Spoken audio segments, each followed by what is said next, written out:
বন্ধুরা, তোমরা সবাই কেমন আছো? আশা করি সবাই ভালো আছো, আমিও ভালো আছি।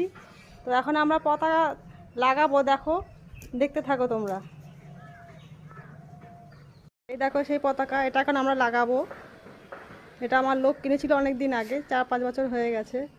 তা আমার লোক একবারই লাগানো হয়েছিল পতাকাটা, সে যাওয়ার পর থেকে আর লাগানো হয়নি। তো এই বছর আমরা এখন লাগাবো। তো চলো দেখতে থাকো। গাছে খসে এই দেখো বন্ধুরা, এই যে এখন পতাকাটা লাগানো হচ্ছে।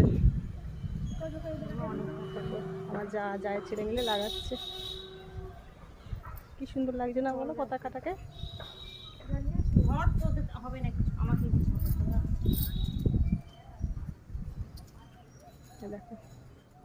দেখো ফুল নিয়ে এসছে, দেখো।